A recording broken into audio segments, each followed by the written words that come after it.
할렐루야. 자, 오늘은 성경의 형성 역사에 대해서 이야기하도록 하겠습니다. 자, 이 성경은 형성된 책입니다. 어느 날 갑자기 뚝딱 떨어진 책이 아니라는 것이죠.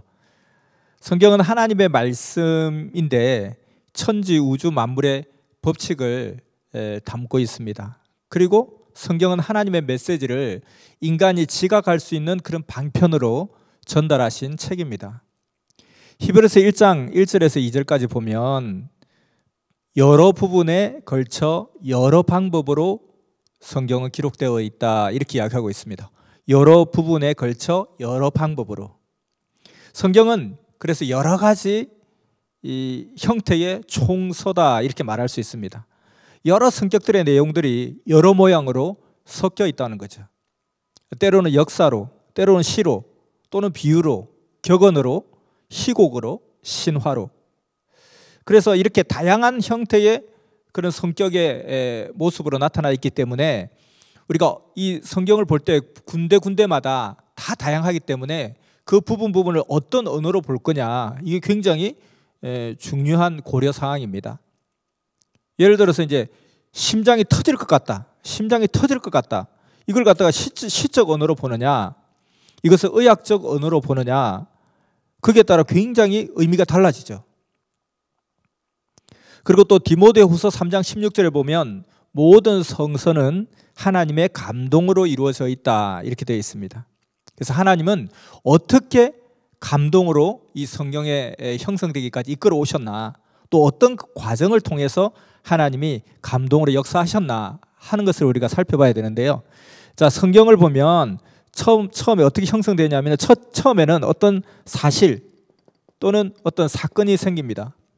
이 사건이 생기면 여기에 대해서 해석하는, 여기에 대한 해석이 나오게 됩니다. 누군가가 여기에 대한 해석을 하는 거예요. 어떤 사건에 대해서. 그러면 이제 그 해석된 상황을 가지고 사람들 입에서 입으로 입으로 전달하게 됩니다. 자, 그러고 나서는 이제 이것을 언젠가 때가 되면 누군가가 문서화합니다. 활자화한다는 거죠. 문서화하고 이 문서가 여러 개가 있을 거 아니에요? 그 여러 개 있는 문서가 나중에는 이제 누군가에 의해서 수집이 되죠. 수집이 되고 이 수집된 문서가 또 편집이 됩니다. 그리고 편집된 문서가 나중에는 정경화, 이게 이제 그 성경으로 공식적으로 인정을 받게 된다, 이런 것입니다.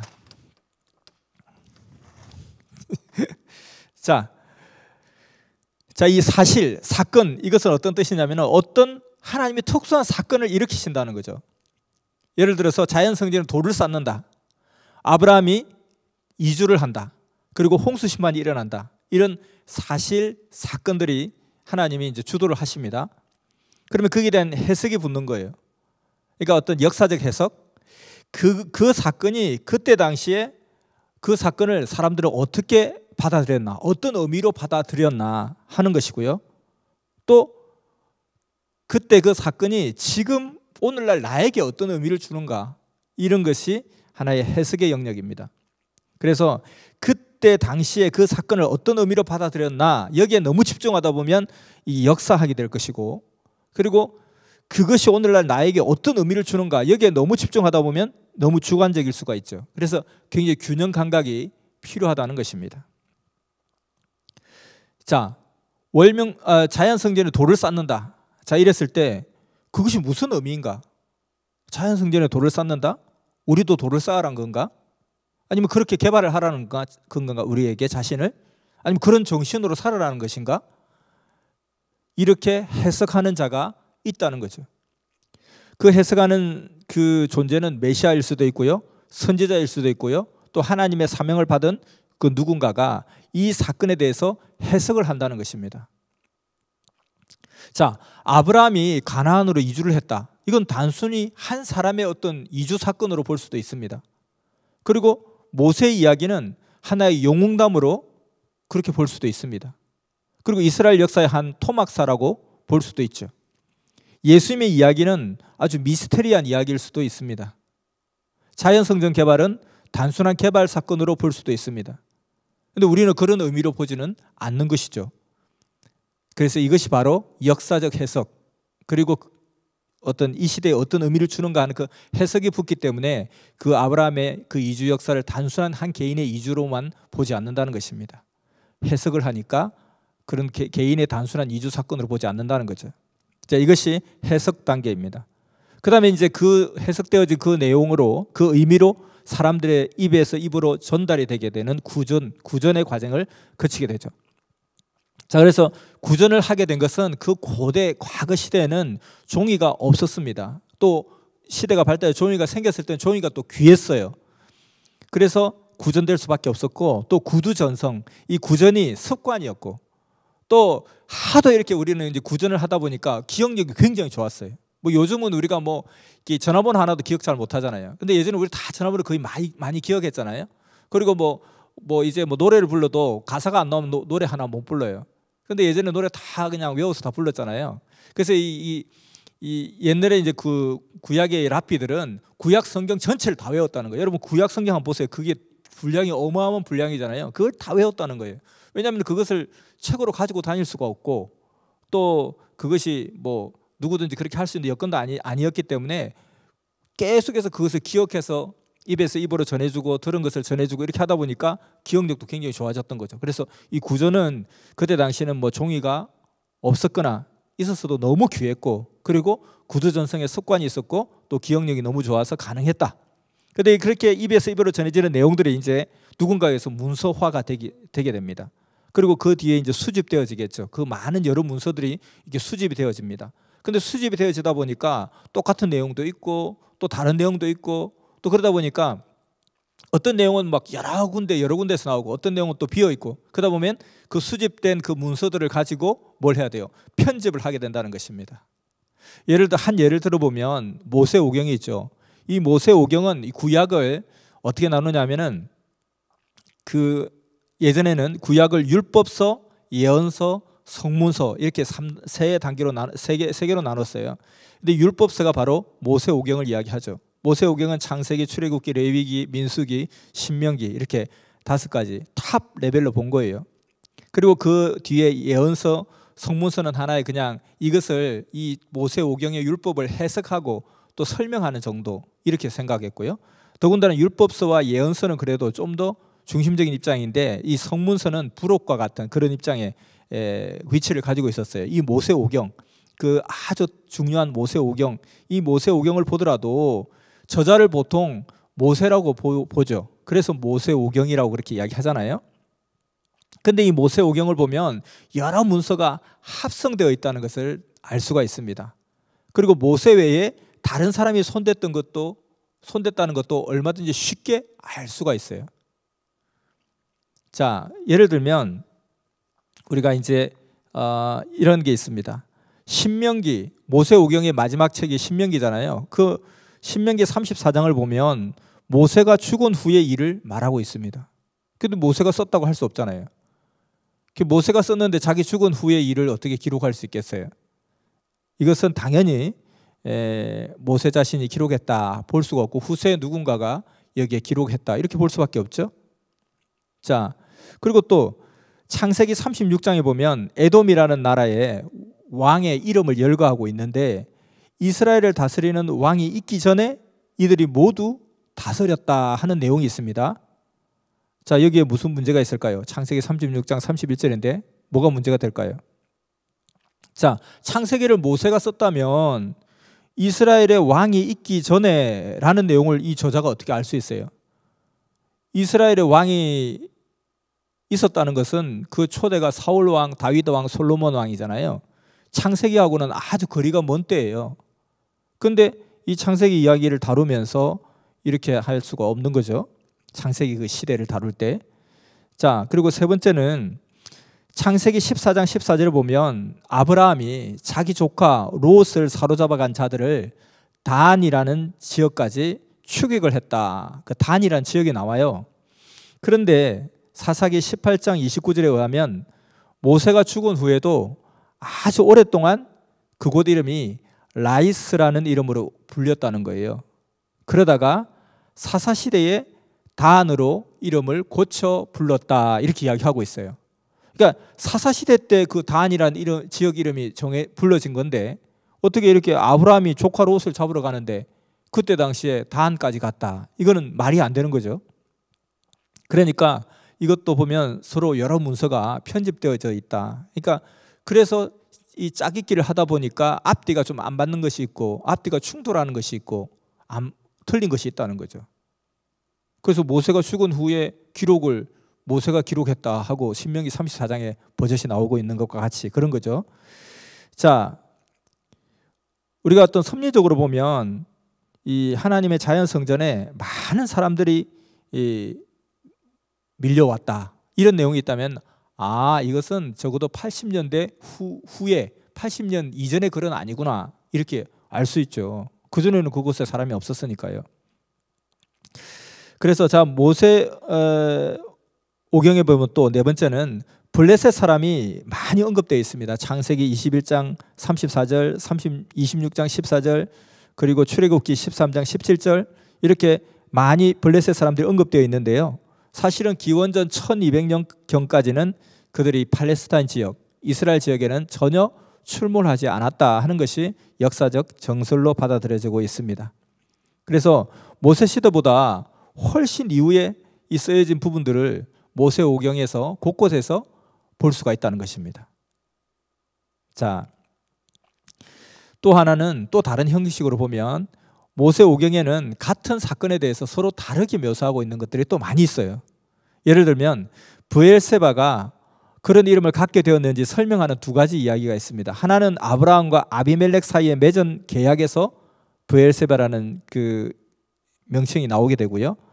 또 하나는 아브라함과 아비멜렉 사이의 계약이 아니라 이삭과 아비멜렉 사이에 일어난 사건이다. 그게 기원을 두고 있다. 그래서 창세기 21장 31절 그리고 26장 33절에 각각 다르게 이야기를 하고 있습니다. 그러니까 동일한 사건을 가지고 다른 증언을 하고 있다는 거죠. 그러니까 틀렸다는 거죠. 이거는 뭐냐면은 뭔가 여러 문서가 이렇게 같이 혼합되어 있다. 이렇게 볼 수 있죠. 혼합되어 있는데 그 중에 하나로 통일시키지 않고 각각을 그대로 나열한 거예요. 어느 게 맞는지 모르니까 독자들이 알아서 판단하시오라고 하고 그 편집하는 하나의 방편의 한 부분이 이건 거예요. 같이 그냥 이런 내용 두 개 다 있다. 참고로 보시오 하고 같이 올려놨다는 겁니다. 여섯 번째는 베델이라는 그 지명 이름이 유명하잖아요. 그 베델이라는 이름의 기원도 두 가지로 나타납니다. 하나는 야곱이 밧다나람으로 가는 길에 환상을 보았던 이야기에 나오고 또 하나는 야곱이 몇 해 후에 밧다나람에서 돌아올 때의 사건으로 기록하고 있습니다. 그것도 똑같이 창세기 28장 19절에는 밧다나람으로 갈 때에 베델이라는 이름이 짓게 되었다 하고 그리고 또 35장 15절에는 돌아올 때 베델이라는 이름을 짓게 되었다. 그러니까 벌써 같은 책에 뻔히 똑같은 내용을 가지고 다르게 누구든지 눈치챌 수 있게 다른 내용 두 개를 실어놨다는 것입니다. 그리고 일곱 번째는 하갈이 추방되잖아요. 그게도 두 가지 이야기가 있습니다. 하나는 그 하갈이 이스마엘을 낳기 전에 추방되었다는 이야기가 나오고 있어요. 창세기 16장 6절에 나오고 있습니다. 그리고 또 하나는 이스마엘이 커서 소년이 되었을 때 추방되었다 하는 이야기는 또 21장 9절에 나오고 있습니다. 창조 설화에 대해서도 똑같은 내용인데 두 가지로 내용이 나오고 있습니다. 창조 설화에 대해서는 어떻게 나오냐면은 창세기 1장에는 세상 만물과 동물까지 다 창조한 후에 남자와 여자로 사람이 창조된다 이렇게 되어 있죠. 근데 창세기 2장에는 남자가 먼저 창조되고 그 다음에 동물 그리고 마지막에 여자가 창조된다 이렇게 또 되어 있어요. 1장 2장이 금방 또 드러나게 다르게 지금 기록이 되어 있다는 걸 볼 수 있죠. 홍수 심판에 대한 것도 기사가 두 가지로 나뉩니다. 하나는 노아가 모든 짐승을 한 쌍씩 방주 안에 넣었다. 우리 보통 이게 많이 알고 있는 사실이 이거잖아요. 딱 한 쌍씩, 암수 한 쌍씩 이렇게 데리고 왔다. 이렇게 그것만 생각하고 알고 있어요. 이것이 창세기 6장 19절에 나와 있고요. 근데 또 한쪽에는 7장 2절에는 정결한 동물은 7쌍, 부정한 동물은 한 쌍씩 넣으라고 명령을 받았다. 이렇게 기록이 되어 있습니다.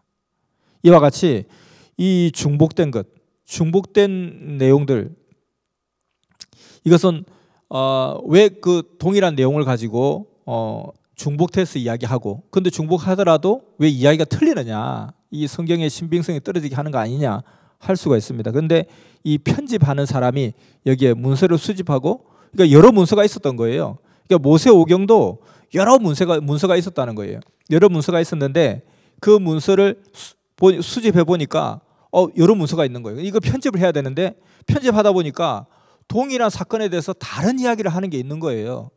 그래서 편집자가 이것은 분명히 틀렸다, 이것은 분명히 맞다 하면 하나를 삭제해 버리면 되는데 그렇게 한 것도 있을 거예요. 근데 어떤 것은 이게 맞는지 잘 모르겠어요. 그러다 보니까 이것은 그냥 두 개 다 같이 올려버리는 거예요. 그래서 편집자의 의도에 의해서 이런 내용들이 많이 나타나 있다는 거예요. 그래서 이 모세오경은 모세가 썼다 이렇게 말할 수가 없고, 많은 문서가, 여러 문서가 있었는데 그것이 수집되어지고 그 여러 문서를 가지고 편집해지는 과정 가운데서 만들어진 것이다, 이렇게 본다는 것입니다. 또 한 가지, 10번째는 하나님의 이름을 사용하는 데 있어서 차이가 있는 거예요. 하나님의 이름을 사용하는 데 있어서는 출애굽기 6장 2절 3절에 보면 하나님이 모세에게 나타나서 말씀하실 때 내가 가서 바로 왕에게 뭐라고 하나님을 설명할까요? 라고 하니까 어떤 존재라고 할까요? 이름은 뭐라고 할까요? 하니까 나는 여호와로라. 내가 아브라함과 이삭과 야곱에게 전능의 하나님으로 나타났으니 나의 이름을 여호와로는 그들에게 알리지 아니하였다.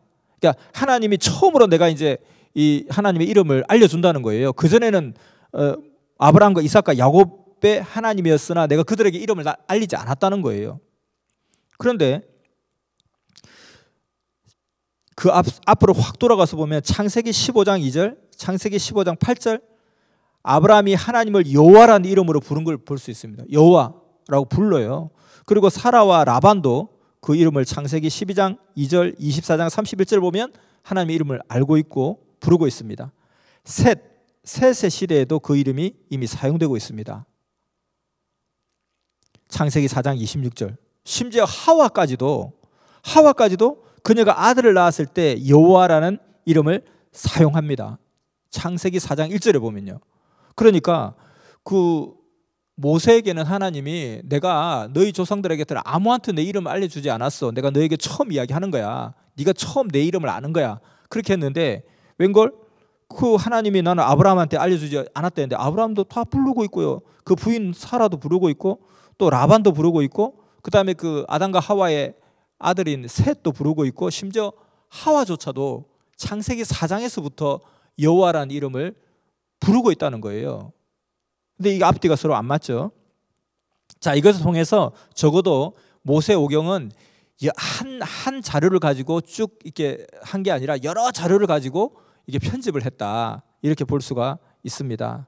그래서 이 모세오경의 편집자를 과소평가하거나 모세오경의 편집자를 비난하고자 하는 것이 아니라 그들이 취급하는 자료나 문서에 대해서 지나치게 꼼꼼했다, 그리고 지나치게 정직했다, 이렇게 오히려 표현할 수 있을 것 같습니다. 자, 아무튼 이 모세오경은 그래서 이 유대인들의 전통적인 견해처럼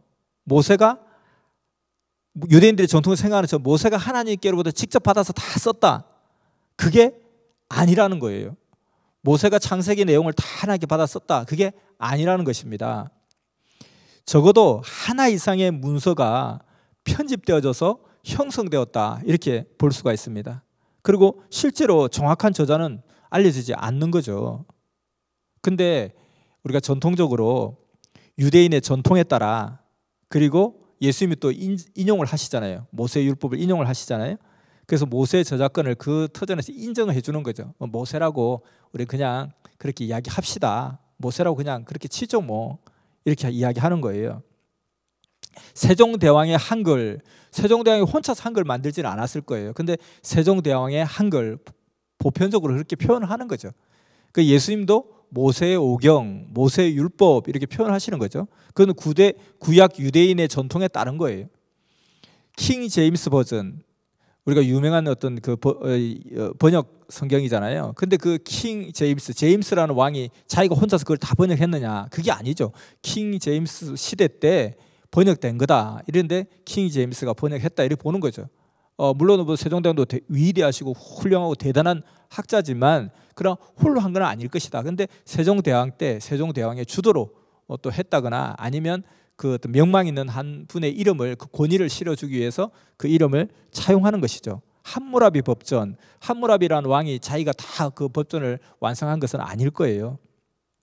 이와 같이 동서고금을 막론하고 이 가장 존경하는 이에게 그 공로를 돌리는 것이 하나의 미덕이고 그것이 하나의 관례였습니다. 또 그렇게 했을 때 권위가 서잖아요. 이게 모세의 율법이다 이래 권위가 서는 거지. 이게 여러 사람 이 사람 저 사람 다 잡상으로 그걸 모아서 그냥 해서 그냥 이름만 모세 이렇게 붙인 거야 이렇게 하는 것이 아니라 모세 율법 했을 때 권위가 서기 때문에 그것은 어떤 꼭 성경만 그런 것이 아니라 우리 모든 문화나 사람 인류 문명에서 항상 그렇게 해왔던 것이라 크게 여기에 대해서 왈가왈부 따지지 않아도 될 것 같습니다. 자, 모세오경은 율법서로서 예언서, 성문서 이것보다는 최고로 권위의 인정을 받는 그런 책이고 이스라엘의 모든 법이고 기본 헌장과 같았습니다. 그래서 그러하기 때문에 구약의 메시아격에 해당되는 모세에게 그 저자로 이렇게 하는 것은 그냥 일상적인 하나의 표현이고 또 그것이 관례다 이렇게 생각하면 되겠습니다. 그래서 예수님도 그 전통에 따라서 그렇게 인정하시고 모세 율법이다 이렇게 표현을 하시는 거죠. 자, 이 모세오경은 어떻게 기록되었을까? 성경의 어떤 문서가 있기 전에 이스라엘의 어떤 역사가 있었겠죠. 그리고 많은 사건이 있었겠죠. 특히나 하나님의 보낸 자를 통해서 많은 사건을 하나님이 일으키시죠. 그게 이제 사실 사건이잖아요. 그것을 하나님과의 관계에서 해석하도록 하나님의 어떤 사명자들을 통해서 해석하도록 해주십니다. 하나님은 그의 그 구속사적인 사건들과 그 신앙인들의 해석을 통해서 점진적으로 그의 뜻과 그의 목적을 사람들에게 계속 알려주시는 거죠. 그래서 이것을 대대로 이제 구두전승을 하게 됩니다. 모세 시대 때도 글은 있었어요. 문자는 있었습니다. 그렇지만 족장 시대, 가나안 정복 그 시대까지도 계속 구전의 풍습이 있었어요. 그리고 가나안 정착 후에 방어와 투쟁의 그 혼란기에도 여호수아 그리고 사사들의 그 이야기들이 구전으로 전승이 되었습니다. 그리고 나서 이제 이스라엘이 통일 국가를 이루고 자기 방어와 또 자기 실력을 갖추어졌을 때 이제 상당 부분 이제 법률이나 이야기나 찬양시들이 구전으로 또는 이제 일부 문서로 형성되기 시작했습니다. 그래서 언제부터 이게 문서화되는 문화가 생겼는지는 정확하게 알 수가 없지만 이 다윗 시대 때부터 궁중 기록이 남아져 있다든지 그걸 통해서 문서 활동이 이스라엘 왕국이 들어서면서 점점 증가하지 않았나 이렇게 생각을 해볼 수 있습니다. 그래서 이 성경의 그 어떤 뭐 문서들을 여러 문서들을 시대 순으로 한번 나열해 보면 이 모세오경을 중심으로 볼 때 첫 번째는 제2문서라고 있습니다. 제2문서. 이게 이제 문서가 많이 나와요. 제2문서. 제2문서가 제일 먼저 이제 이 문서화되어졌는데 수집되어진 책 중에 가장 오래된 문서가 제2문서라고 볼 수 있어요. 그래서 제2문서는 어떤 문서냐면은 남유다 솔로몬 사후에 솔로몬이 죽고 나서 고대 이스라엘의 역사 문서가 생기기 시작합니다. 이게 BC 약 900년경이라고 그래요. 900년경부터 이제 문서화되기 시작하는데 그때 문서가 나타나는데 처음부터 하나님을 여호와라 하는 이름으로 부릅니다. 이 문서에는 제2문서의 특징은 처음부터 하나님 여호와라 그래요. 그래서 제호바 제로 시작된다는 거예요. 그리고 유다에 관심이 집중되죠. 유다에 관심이 집중되는 거예요. 그래서 이 특징을 살려서 이 문서를 제2문서 이렇게 표현하는 거예요. 그래서 이 제2문서는 어떤 특징이냐면 하나님을 아주 천진난만하고 귀여운 모습으로 그리고 단순하게 하나님을 묘사하고 있어요. 예를 들어서 사람을 흙으로 만들었다. 그리고 코에 생기를 후 불어넣어서 생명이 되게 했다. 갈빗대로 사람을 만들었다. 방주를 이렇게 만들고 이제 방주가 이제 물 위에 둥둥 떠니까 그 방주 문을 어떻게 닫아요? 하나님이 닫아주시고 이렇게. 그래서 이 제2문서는 그런 특징이 있는 거예요. 그래서 가장 오래된 문서인데 이 제2문서는 이렇게 여호와라는 이름, 제호바 그리고 유다에 대한 이름을 많이 썼다고 해서 제2문서, 가장 오래된 문서 이렇게 볼 수 있고요. 이 문서의 특징은 이와 같이 아주 하나님의 천진난만하고 귀여운 모습으로 단순성 있게 묘사한 그런 특징들이 있습니다. 그러다가 이제 뒤에 어떤 문서냐면 이 문서가 나와요. 이 문서. 이 문서는 왜 이 문서냐면은 북이스라엘에서 생긴 문서인데 이 문서는 하나님을 엘로힘이라고 불러요. 하나님의 이름이 여러 가지 있는데 엘로힘으로 불러요. 그래서 여기서 이 일을 따온 거예요. 이 문서다. 하나님을 어떻게 명칭했나. 그리고 여기가 남유다 중심이라 여기는 북이스라엘 중심으로 사건을 많이 기록하고 있어요. 그래서 그때 당시에 북쪽 이스라엘의 그 별칭이 에브라힘이었거든요.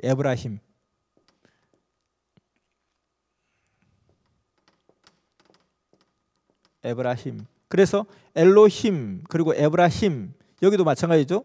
여호와라는 이름과 남유다 이름, 그리고 여기도 엘로힘이라는 여호와의 이름, 그리고 여기도 에브라임이라는 북이스라엘 쪽의 이름. 그래서 동일하게 이가 나와서 이 문서라고 하는데 이것은 약 BC 750년경의 문서라고 그래요. 근데 이 문서의 특징은 뭐냐면 어떤 게 많이 나오냐면 꿈, 천사, 이별, 축복 이런 것에 관심이 있어요. 자 보니까 요 문서는 창세기에 보면 어느 부분인지 대충 알겠죠. 어느 부분이 여기에 해당될 것 같다. 그리고 이 문서는 여기서 말한 것처럼 꿈, 천사, 이별, 축복, 그러니까 뭐 야곱의 뭐 꿈, 그리고 요셉의 꿈, 그리고 천사와 뭐 싸우고 뭐 그리고 헤어지고 또 축복을 받고 이런 부분들이 이제 이 문서에서 같이 모아진 거죠. 자 그리고 나서 그 다음에 제2 문서가 나옵니다. 제2 문서. 제2 문서는 우리가 살짝 눈치챌 수 있는데 요 두 개를 합친 거예요. 요 두 개를 합쳐서 편집된 것. 제2 문서가 BC 650년경에 기록이 됩니다. 북이스라엘 멸망 후에 이 제2 문서와 이 문서가 하나로 편집된 문서. 그래서 이것은 이 제2 문서, 이 문서를 두 개를 나란히 실어요. 그냥 막 이게 막 그냥 이게 뭐 화학적 어떤 편집이 아니라 그냥 물리적 편집. 그대로 나란히 실어놓고 그 이야기를 이렇게 순서를 맞춥니다. 이렇게 제2 문서가 나와요. 나중에 이제 D 문서가 나와요. D 쓸 데가 없네.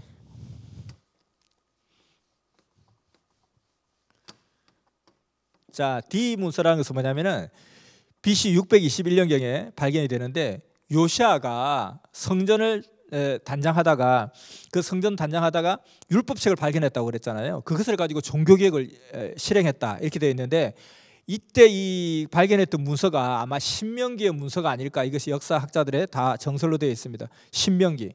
이 신명기라는 것은 우리 모세오경의 마지막인데 신명기의 뜻이 뭐예요? 계명을 되풀이한다. 되풀이한다는 뜻이에요. 다시 되풀이한다 이런 뜻이잖아요.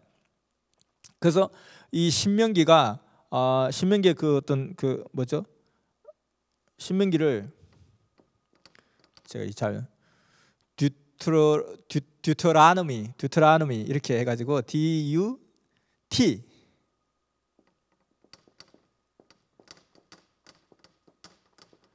이렇게 신명기를 표현해요. 그래서 여기서 D를 따와서 D 문서다 이렇게 표현을 하고 있습니다.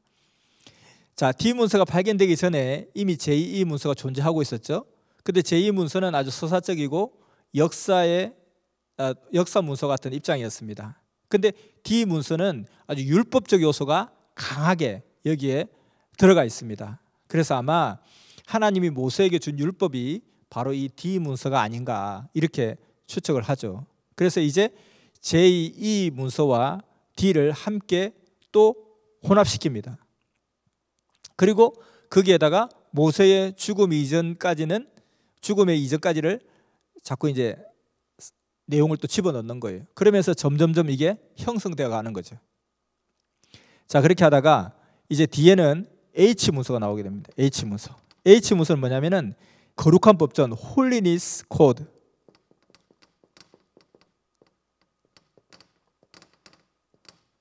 자, 홀리니스 코드. 이렇게 해서 거룩에 대한 원리와 규칙을 규정한 것이 H 문서입니다. 거룩한 법전. 예를 들어서 여호와 너희 하나님이 거룩하니 너희도 거룩하라 하는 레위기 19장 2절의 말씀처럼 이스라엘 종교의 근본 정신을 발휘하는 데 필요한 교훈과 원리가 점차 모여서 한 개의 문서로 된 것이 바로 H 문서입니다. 그래서 지금의 지금 성경에 보면 레위기 17장에서 26장 요 부분이 바로 이 H 문서에 해당되는 게 아닌가라고 생각을 합니다. 그때까지 이 편집 확대되어 온 문서에 자연스럽게 이게 첨가가 되는 거죠. 끼워 넣어지는 거죠. 그래서 H 문서가 나오게 되고요. 그다음 이제 P 문서, 프리스트리 다큐먼트, 이제 제사장 문서가 나오게 돼요. 이 제사장 문서는 이스라엘의 바벨론 포로 시대와 또 그 후에 정치적 독립은 되지 않았지만은 종교적 문화적 생활을 회복하는 노력이 계속해서 연속되었습니다. 그래서 민족의 자긍심과 그 긍지를 고양하고 그리고 종교 성향을 회복하고자 하는 이런 종교 쇄신 운동이 일어나게 되죠. 이게 바로 제사장에 의해서 주도되었다는 겁니다. 그때 나왔던 문서가 바로 제사장 문서다. 그래서 이 제사장 문서의 특징은 뭐냐면은 이 창조 역사 그리고 하나님의 어떤 그 중심 인물들의 족보, 이걸 굉장히 강조합니다. 그리고 굉장히 엄숙하고 고상하죠. 예를 들면 태초에 이렇게 시작되는 내용이 있잖아요. 아주 엄숙하고 고상한, 이것이 바로 제사장 문서에서 나오는 특징입니다. 그러니까 이 문서들마다 다 그 어떤 특징과 색깔과 필체와 문체와 어떤 그런 어떤 느낌이 다 있다는 거예요. 근데 성경에 그것을 다 같이 편집하다 보니까 성경은 다양한 형태의 그런 내용들이 거기에 혼재되어 있다는 것입니다. 그래서 우리가 이와 같이 그 문서에 해당되는 부분들을 그러한 심정으로 성경을 읽으면 더 와닿겠죠. 자, 이렇게 해서 이 성경의 이 모세오경을 구성하는 문서만 해도 벌써 6개의 문서가 존재를 하고 있습니다. 이 6개의 문서가 결국은 계속해서 같이 이렇게 편집되면서 모세오경이라는 하나의 책이 나오게 된 거죠. 그래서 이 모세오경은 이 많은 문서 중에 기본적으로 이 피문서, 제사장 문서, 이 피문서를 일단 기본 뼈대 골격으로 딱 잡아놓고 그 잡아놓은 터전에서 다른 부분들을 거기에 해당되는 것을 막 집어넣고 끼워넣고 한 그런 형식이라는 것입니다.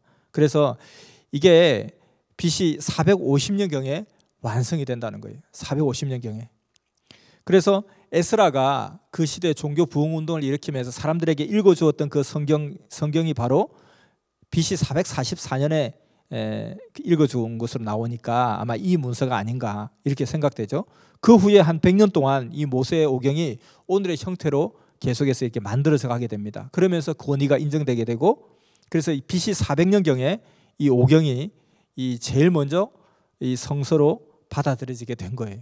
그러니까 BC 900년부터 시작해서 BC 400년까지 약 500년간에 걸쳐서 이 모세오경이 편집되어져 갔다는 겁니다. 그러고 나서 500년이 지난 BC 400년경에 이것은 모세오경, 이것으로 성경의 정경으로 딱 인정을 받게 된다는 겁니다. 그래서 예수님이 말씀하신 구약의 율법과 예언들, 이 표현이, 그 율법이 이때부터 공인되어지게 되었다는 것입니다. 자, 그러면 이렇게 보니까 뭐 성경이 그냥 어떤 사람에 의해서, 사람의 어떤 의도에 의해서 이렇게 편집될 수도 있고 저렇게 편집될 수도 있고 이렇게 편집될 수도 있고, 이걸 갖다 우리가 신뢰할 수 있느냐는 거죠. 이런 성경을 우리가 신뢰해야 되느냐? 앞뒤도 안 맞는 것도 있고 틀린 내용도 있고, 그래서 이 성경을 인정하지 않는 사람들 입장에서 이건 뭐 그냥 이거 엉터리책이고 이게 뭐 흠도 많고 앞뒤도 안 맞는데 이걸 인정해야 되냐? 하지만 우리가 이것을 설명을 한다면, 자, 이렇게 기록되고 편집된 것조차도 하나님의 어떤 주도적인 주권적인 역사 속에서 이렇게 되어지게 된 것이다, 이렇게 볼 수가 있을 것 같습니다. 그러니까 성경의 모든 내용이 다 맞아야 되는 건 아니에요. 예를 들어서 근데 그 속에 진정한 우리의 생명을 구원하고 하나님의 역사하심과 인도하심에 대한 진리가 거기 담겨 있다는 거예요. 그러니까 예를 들어서 다른 데는 금이 없어요. 다른 데는 골드가 없단 말이에요. 금이 없단 말이에요. 근데 이 지역에는 금이 있어요. 근데 이 지역 전체가 다 금은 아니라는 겁니다. 그냥 무조건 그냥 집어가면 금이 아니라는 거예요. 거기에서 파야 된다는 거예요. 파다 보면 흙도 있고 파다 보면 나뭇가지도 있고 파다 보면 다른 어떤 광석도 나올 수 있다는 거예요. 거기에서 금을 뽑아내는 거죠. 근데 문제는 다른 데는 금이 없다는 겁니다. 그러니까 이 성경이라는 존재 자체, 성경이라는 것은 하나님의 유일무이한 책이고 우리 인간에게 여러 형태로 여러 방편으로 전달하고자 하는 하나님의 뜻인데, 그 뜻의 내용이 앞뒤가 틀릴 수도 있다는 거예요. 금은 여기서 분명히 캐는데 흙일 수도 있다는 거예요. 금이 아닐 수도 있다는 거예요. 근데 이 모든 속에, 이 성경 속에 하나님의 근본 원리가 다 담겨 있다는 거예요. 그런데 그 앞뒤가 좀 틀릴 수도 있고 맞을 수도 있다. 그러나 그것 자체가 어떤 이걸 사실의 어떤 뜻을 갖다 가지고 가는 것은 아니라는 거죠. 그리고 이렇게 편집되는 과정조차도 하나님께서 자연스럽게 뜻을 위해서 역사하신 것이다. 하나님의 주권적으로 역사하신 것이다. 이렇게 표현하면 되겠습니다. 자, 이 편집 과정을 한번 살펴봤는데요. 실례로 우리가 어떤 그 주에 하신 어떤 근황을 우리가 말씀으로 전하려고 할 때 그냥 각자 여러 문서가 나올 거예요. 아, 오늘은 주가 이런 일을 하셨다, 이런 일을 하셨다, 각자 썼는데 나중에 그 내용들을 여기도 듣고 저기도 들어보니까 내용이 좀 달라요. 틀린 내용도 있는 거예요. 어떤 사람은 주가 동산에 올라가기 전에 누구를 만나서 기도해 주었다 이렇게 하는데, 또 어떤 사람이 기록에는 그게 아니라 동산에 올라갈 때는 그냥 누구를 한번 쳐다보시고 올라가시고 동산에 올라가서 기도를 해 주었다, 뭐 이렇게 기록이 다를 수가 있습니다. 이때에 이제 어떤 편집자의 의도가 들어가겠죠. 근데 그것이 하나님이 그 사람의 편집자의 감동을 이끌어오면서 그 감동을 주어서 그것을 정리하게 하신다는 거예요. 어떤 것을 정리되고 어떤 것을 삭제되고 어떤 것에 해석을 붙이고 어떤 것을 다른 두 내용을 이것은 정확하지 않으니까 일단 그대로 두 개 다 그대로 나열해 보는 거죠. 그래서 청중에게 맡기는 겁니다. 이렇게 하면서 어떤 메시지를 만들어내 가는 과정이 바로 편집 과정이죠. 그 다음에 이제 이 편집 뒤에 정경화잖아요. 이게 이제 정경으로, 정식 성경으로 딱 인정받는, 채택하는 과정이죠. 정경에 대해서 채택하는 것. 그래서 이 히브리어 성경은 구약 성경이 39권으로 되어 있습니다. 히브리 성경, 그래서 구약 성경 39권으로 되어 있고요. 그다음에 그 39권을 어떻게 이제 분류를 했냐면은 히브리 성경, 예전에 이제 그 고대 이스라엘 사람들이 썼던 성경은 이렇게 율법서, 그리고 예언서, 그리고 이제는 또 하나 더는 성문서, 이렇게 이제 표현하고 있습니다. 성문서로 표현하는데 율법서에는 모세오경을 이야기하죠. 모세오경을 이야기하고 있고요.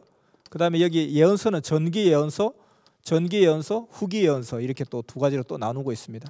그래서 전기예언서에는 여호수아, 그리고 사사기, 사무엘, 열왕기, 그리고 후기예언서에는 이사야, 예레미야, 에스겔, 그리고 시비, 소선지서, 이렇게 포함이 되고 있습니다. 그리고 이제 성문서는 11책이 있어요. 그 11책이 있는데 이 11책 중에 5책은 이스라엘의 그 유대인들의 명절과 관련된 그런 내용이에요.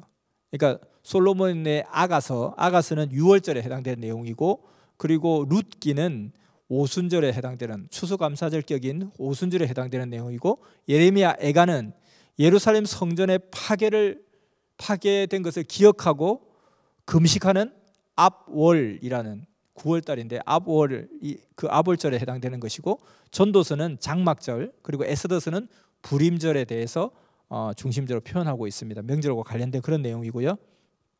자, 율법서는요, 앞서 말했듯이 최고의 권위를 가지고 있고, 그리고 성전으로 치면 지성소와 같은 곳이고, 그에 비해서 예언서와 성문서는 그냥 율법에 대한 전선과 그리고 율법에 대해서 설명하고 해설하는 것에 불과하다, 이렇게 봐집니다. 자, 예언서는 너비임이다. 너비임이라고 해요. 너비임은 뭐냐면 나비의 복수형이에요. 그럼 나비가 뭐냐? 나비는 하나님의 감동을 받아서 하나님의 말씀을 대변하는 사람을 나비라 그랬어요. 그러니까 하나님의 말씀을 증거하고 전하는 하나님의 사람 나비들이, 너비임이니까 복수니까, 나비들이 하나님을 믿는 신앙적 입장에서 그 역사를 관찰하고 해석해 주는 책이 바로 이 예언서다, 이렇게 보면 되고요. 이 성문서는 뭐냐면 크투빔이라고 그래가지고 성격이 다른 여러 책들의 모임, 이 뜻입니다. 성문서는 성격이 다른 여러 책들의 모임, 종교 문학으로 간주를 하고 있습니다. 그래서 이 동질적이거나 통일성이 전혀 없어요. 그냥 여러 책들을 그냥 같이 모아놓은 거예요. 그런데 사람들에게 널리 인기 있는 책들이었습니다. 그래서 이 율법과 예언서의 비공식적인 부록 정도 되는 그런 책이었습니다. 자, 그래서 보통 구약을 읽을 때 구약 성경 또는 구약 말씀 이렇게 표현할 때는 이 신약 때 예수님 때 보면 어떻게 표현했냐면은 율법과 예언서 이렇게 표현해요. 그러니까 마태복음 5장 17절에 보면 예수님이 이러죠. 내가 율법이나 예언자들을 폐하러 온 줄로 생각 마라. 율법이나 예언자들. 그리고 누가복음 16장 16절에도 율법과 예언자들의 시대는 요한까지니 이렇게 되어 있죠. 율법과 예언서. 마태복음 11장 13절에도 모든 선지자와 율법에 예언한 것들은 요한까지니 또 이렇게 나오죠. 그리고 사도행전 13장 15절에도 보면 비시디아 안디옥에서 낭독된 것도 바로 율법과 예언서였다는 것입니다. 그래서 이제 보편적으로 여기에 절대적인 권위가 있고요. 그 다음에 여기도 어느 정도 권위가 있는데 여기는 그냥 별책 부록 같은 정도 수준이다. 그래서 이것이 가장 핵심이고요. 이것은 이것을 갖다 이걸 하나의 설명해주는 하나의 그런 책이다 이렇게 봐지고 결국 그래서 요 두 개가 결국 구약 성경과 같은 입장이다. 요거는 별책 부록. 그런데 사람들에게 인기가 많은 여러 가지 잡다한 종교 문학에 해당되는 그런 내용들. 이거 외에도 많은 성경들이 있었겠죠. 많은 어떤 책들이 있었겠죠. 그래서 이렇게 이제 이게 구약 성경의 정경으로 공식 성경으로 이제 정경으로 채택이 되는데 이 정경으로 채택된 그 기준이 뭐냐? 선택되는 기준이 뭐냐? 첫째는 적어도 히브리어로 기록되어야 된다. 아니면 적어도 최소한 아람어로 기록되어야 된다. 히브리어는 무슨 말이겠어요? 그 유대인들의 자기 언어겠죠. 히브리인들의 언어겠죠. 히브리어니까. 그래서 예루살렘과 유대 지역에서 쓰던 히브리인들의 말, 뭐 우리 지금쯤 우리 서울말, 표준말 이런 뜻이겠죠. 근데 아람어는 뭐냐면은 고대 그 수리아의 사람들이 썼던 말인데 이 수리아어가 지금 영어처럼 그 지역의 만국 공용어처럼 쓰여졌어요. 근데 이것이 나중에 유대인들에게도 공용어로 쓰여집니다. 공용어로. 그래서 특히나 이제 갈릴리 지방에 예수님이 사역하셨던 갈릴리 지역은 아람어를 아예 썼어요. 전적으로.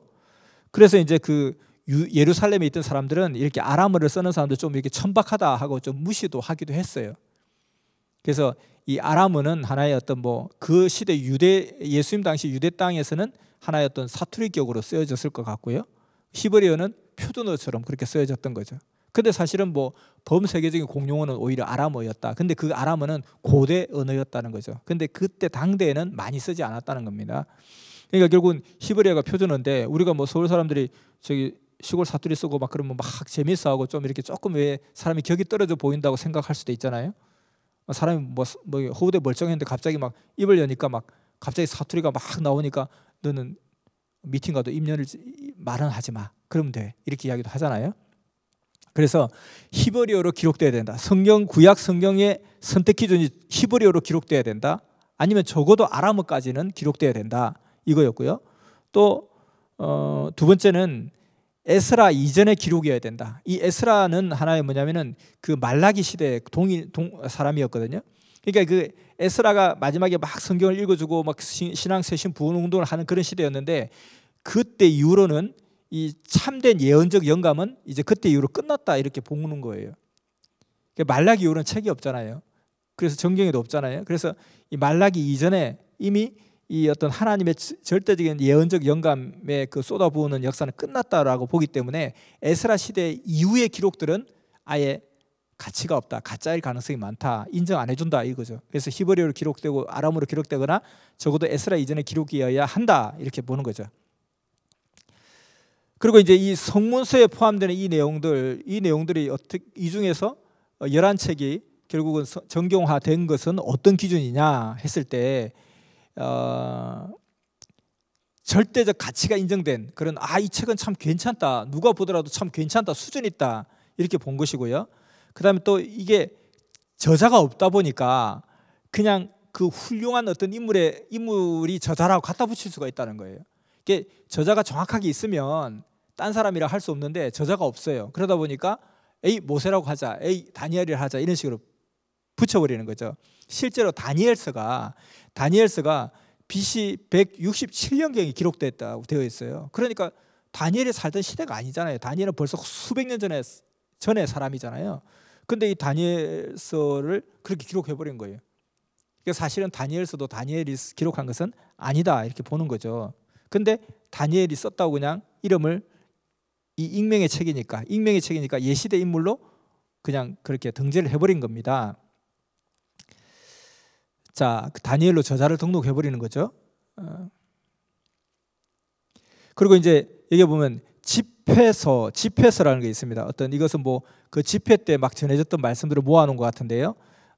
이것은 집회서 같은 경우는 연도와 저자가 너무 뚜렷한 거예요. 이게 정확하게 누가 어느 때 썼다고 너무 사람들한테 뚜렷하게 인식이 되어버리고 알려져 있기 때문에, 그리고 또 이것은 에스라 시대 이후에 쓰여진 책이에요. 그래서 정경이 될 수가 없었던 것입니다. 저자와 연도가 너무 뚜렷하니까 이걸 갖다가 다니엘이다 또는 뭐 누구의 다른 사람의 이름으로 저자를 등록할 수가 없다는 거예요.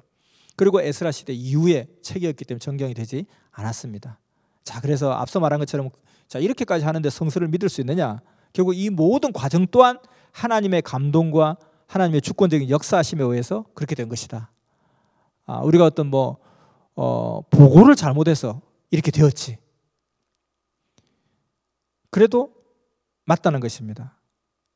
이게 보고가 잘못되어서 그런 결론이 나왔다 할지라도 그것 또한 하나님의 뜻대로 역사하시는 하나의 과정이다. 우리가 그래서 뭐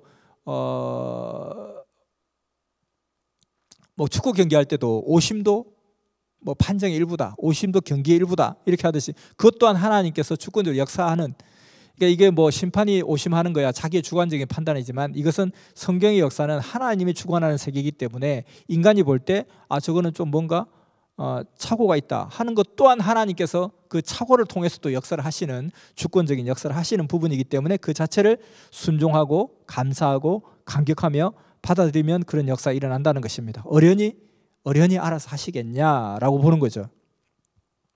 자, 그런데 이 정경으로 채택되는 데 있어서 계속 끝까지 논란이 되었던, 굉장히 논란이 심했던, 그래서 아슬아슬하게 이 정경에, 구약 정경에 들어갔던 책들을 보면 잠언서 같은 경우는 너무 좋잖아요. 근데 잠언서를 보면 이 모순적인 요소가 너무 많다, 이 책에. 그리고 너무 난해한 윤리 사상을 가지고 있다. 그래서 계속 여기에 공격을 받았습니다. 그래서 아슬아슬하게 채택이 되었고, 에스더서는 에스더 강의에서 한번 했죠. 한 번도 하나님 이름이 나오지 않아요. 그래서 이것은 우리가 정경을 받아들일 수 없다 이랬던 거고요. 전도서 같은 경우는 너무 허무주의, 회의주의, 쾌락주의, 내세를 부인한다 이런 이유로 반대가 심했습니다. 그리고 아가서는 대충 왜 그랬는지 좀 느낌을 느끼는 분도 있을 거예요. 너무 선정적이다 이렇게 표현한 거고요. 에스겔서는 그 에스겔서 10장에 기록된 그 성전과 예배 의식이 그 모세의 성막과 솔로몬의 성전과 일치하지 않는다. 그래서 뭔가 이거는 좀 잘못된 것 같다 해서 논란이 많이 되었던 것입니다. 자, 그래서 이 구약 정경이 이렇게 이제 구약 정경 전체가, 아까 율법서는 약 BC 400년경에 뭔가 정경으로 사람들한테 인식이 되고 그 권위를 부여받았다고 했습니다. 그런데 이 구약 성경 전체가 정경으로 인정된 것은 언제냐? AD 90년경에. 그러니까 얌리아 종교회의에서 유대 학자들에 의해서 39권으로 구약 성경 확정, 이렇게 정경화가 된 거예요.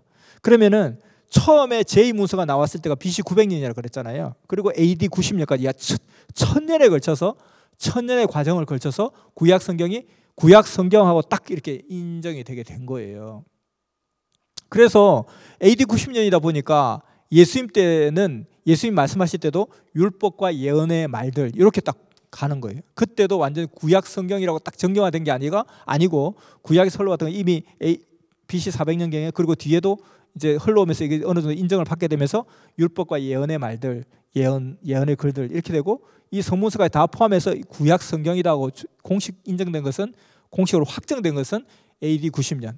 그래서 1000년의 역사를 통해서 걸쳐서 이 과정들이 이루어져 왔다는 것입니다. 자, 오늘날 그러면 우리가 보는 성경, 우리가 보는 구약 성경은 이 또 배치가 좀 달라요.